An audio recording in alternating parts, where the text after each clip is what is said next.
Қайырлы күн достар, бүгін сіздермен Әсел. Менің кезекті рецебім бананды пирог.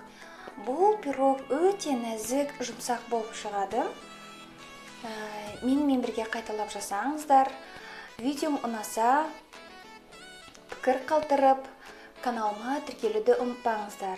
Бұл жерде ең алдымен біз ұнды иліктен өткізіп аламыз. Себебі иленген ұнның бойында кислород өте көп болады. Осы ұнға біз разрыхлителді қосамыз да, біріктіріп, араластырып қоямыз.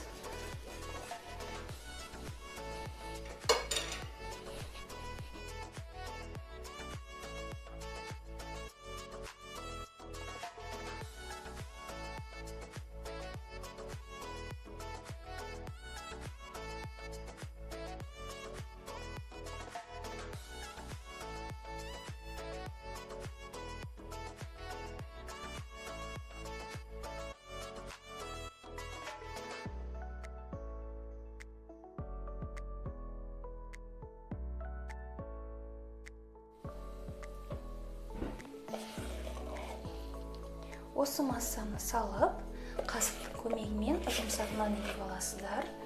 Соңында бананды кубиктап тураймыз да, бірге қосып, тағы бір араластырып, үлкен табаға құясыздар.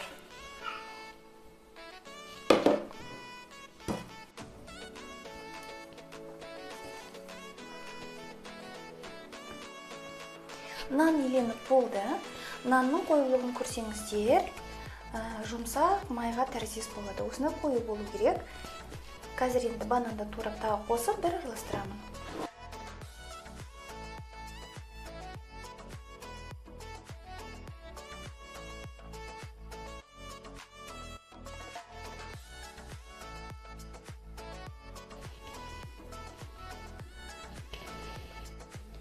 Мен бананымды полностью турап болдым.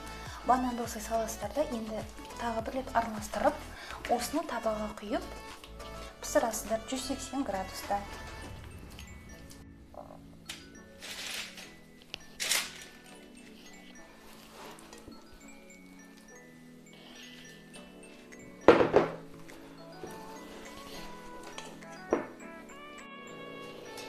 Мен нанымды табаға бір-екі жайып болдым.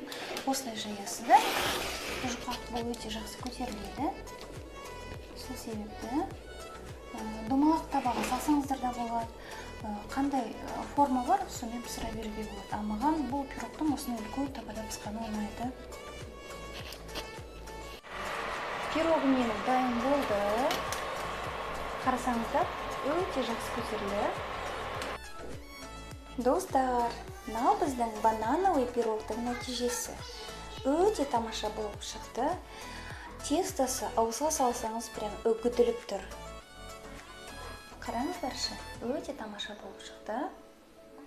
Маған не нәрсенің жұқа болғанын ұнайды, сол себепті мен табаға құйғаным сол. Жалпы, бұл рецепте бананды әбден езіліп пысқан бананмен жасасаңыздар, одан да тіпті жақсы болып шығады. Басқа да адамдармен бөлісіп қойыңыздар.